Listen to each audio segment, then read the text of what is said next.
What's up guys, and welcome back to my Bootstrap 5 crash course lesson number 6. And in today's video we're going to be going over forms. So we're going to be creating this form with multiple inputs and multiple label types, and also with a working submit button. And we're also going to be going over how we can create forms with multiple inputs in one row, and also this checkbox and so on. To get started, let's create an input. So we're going to write input and type, we can keep it text for now. And let's see what it's going to look like. So I'm going to go back here, and this is what the input is going to look like with the Bootstrap link. And I'm going to comment this out, go back, and so this is what it's going to look like without it. Every element has its own class in Bootstrap, so I'm going to go back here, uncomment this, and I'm going to show you the class, which is going to actually style the input or any other input. So we're going to write class, and the class for inputs is going to be form control. And now if we go back here, then we can see that this is what the input looks like. So the width right here is going to be 100%. And so we're going to make this look a lot better just in a second, but let's actually just take a look at the style. So I'm going to inspect it. And if we take a look here, then we can see that the width is going to be 100%, like I said before, and we have a lot of different styles here. And the cool thing is that when we click it, then we can see this blue or light blue outline or border, which means that we're actually focused on this input. And when we toggle away, then we can see that it's gone. And if we have another input, then it's going to be the same thing. So let's actually just copy and paste this under, go back here. And when I press tab, then we can see that we're hovering or we're focused on the first input. And when I click tab again, then we can see that we switched to the second input. And all of this doesn't really matter because we can't really see the inputs and they're way too large and big. So what we could do is we can go inside of our body.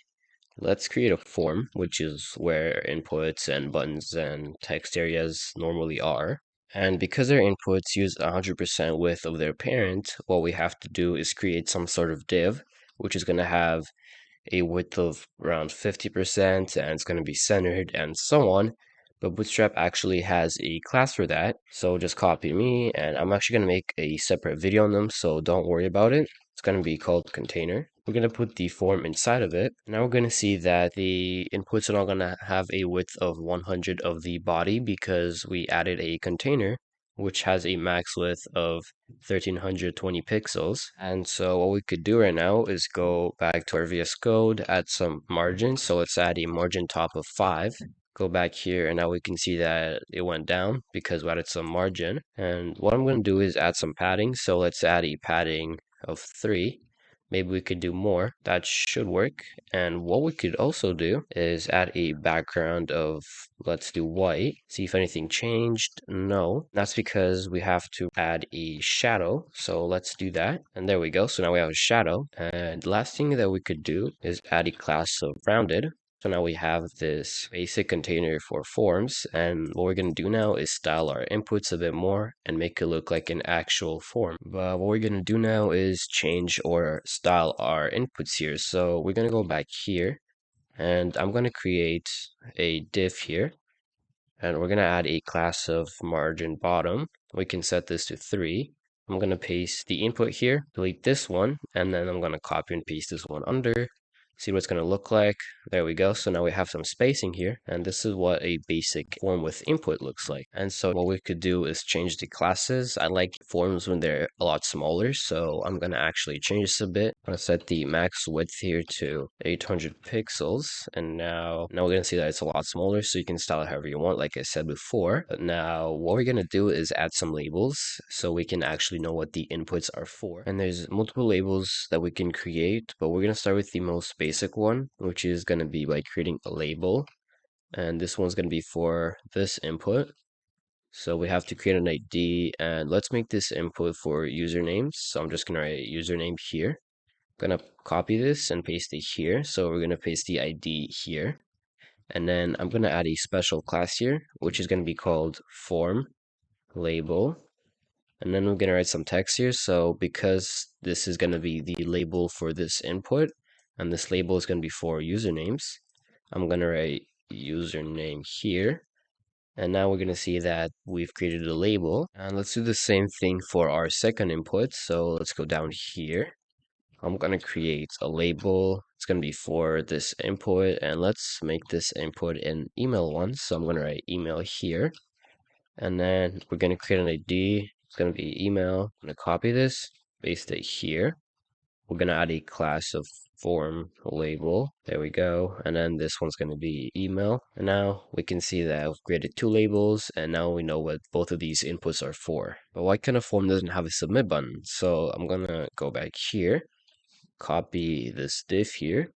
And because we've used inputs here, I'm going to use a button instead of another input. So let's create a button, and then this one's going to be submit. I'm going to add a class here, and this one form control. And let's see what actually happens. So this is what a button with a form control looks like. And we can write btn here, and then btn primary. There we go. So now we've created a simple form with a username, an email, and a submit button. So let's actually write something here. Username, so web dev with Ron, and then email. So let's just write some gibberish here. And if I actually click submit here, it's not going to work because it's an email input. So we have to add the gmail.com or anything else.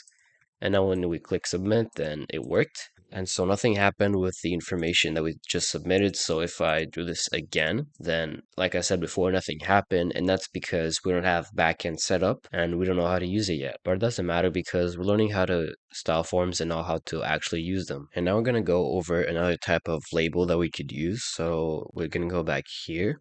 I'm going to copy and paste this under, and this one we're going to use for things like maybe money. So I'm going to change the ID here to money. Type, we can change this to text. And for this one, we're going to add a special class inside of our div, which is going to be called input group. And we're actually going to delete the label and create a span with a class of input group and then text. And because this is going to be input for money, what we could do is use the money sign. And now when we go back, we're going to see that this input is going to have this span, which is going to be beside it. And this type of label is mostly used for things like money, percentage signs. Just maybe use this sign so people know this is going to be input for emails. But if you want to, what you could also do is do something like this. So we can add a label here, change this to money, and then we can add the money sign here. So it's going to be this. And this is what it would look like, but you obviously don't have to do that. You can even write text here. So do something like this. I'm going to capitalize this. We can delete the label now. And this is what it's going to look like. And let's actually do the same thing here. So we're going to copy and paste this under here. This one's going to be username. So we're basically just going to copy this. And this one's going to be for emails. So I'm going to change this one to this.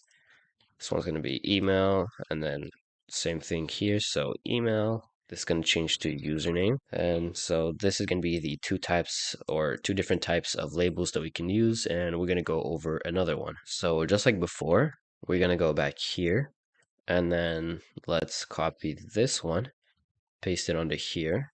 This one's going to be for username, but we don't need a span or a label for this one. This one we're going to change to username like before. This is going to be text. And all that we need to do for this one is add a placeholder. And we're going to write username here. And so this is what it's going to look like. So this one, it just has a placeholder and it's basically like text here.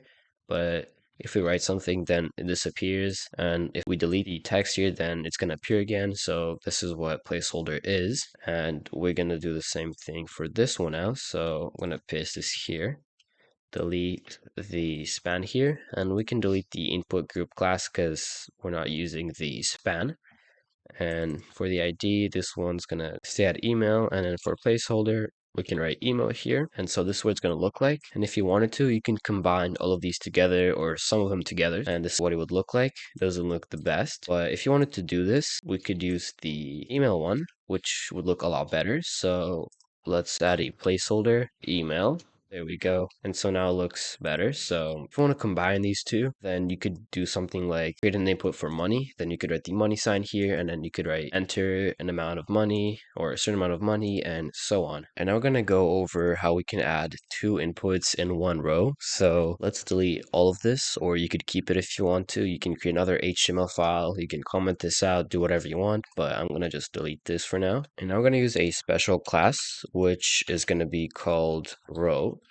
And inside of this row, we're going to actually create another div with another special class, which is going to be col, and that stands for a column. Let's open this div, and now we can create an input.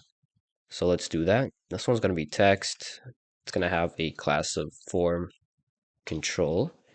And then let's add a placeholder so we don't have to add a label. And then this one's going to be for, let's do first name here. And then what we could do is copy this, paste this under, change this to last name, and we can keep it like that. And now when we go here, you can see that both of these labels are going to be side by side, and this is an example of how you would use them. So it's mostly used for things like first names, last names, maybe if you want to reset your password, so you could do something like this. This is another example of what we would use this for. And if you want to, you can add more inputs. So we can go back here, we can add another column here, and we can change this one to something like middle name. And now we're going to have 3 inputs here instead of 2, and you can keep adding them as much as you want. And I'm going to have 4 more inputs here. So if we delete this, then now it's going to be a lot bigger and we can fit more inputs and actually see them. And now the last thing we're going to do is I'm going to create a checkbox to show you that most of the inputs have the same classes and they work the same. So we're going to go back here, and I'm going to copy the row before the submit button, paste it here, and we're going to delete all of this. We're going to create a div. This one's going to have a class of form check. And then we're going to create an input, which is going to be a checkbox. The name is going to be, let's just set this to checkbox. Same thing with the ID, so I'm going to paste it here. Now we can create a label under it. And this one is going to be for checkbox. And now we're going to add some classes. So for a checkbox, there's a class which is going to be called form check and then input. And then for the label, it's going to be form check and then label. And the last thing that we have to do now is write some text here inside of the label. So we can write something like click me just to see if it works. And now we can see that we've created this basic checkbox, and we have to add a column here. So let's write div class call with the form check inside of it. And now we've created a basic form with some inputs and a checkbox that actually work. And like I said before, if you want to add any other inputs, then you can go to the Bootstrap website. So you can go write form and take a look.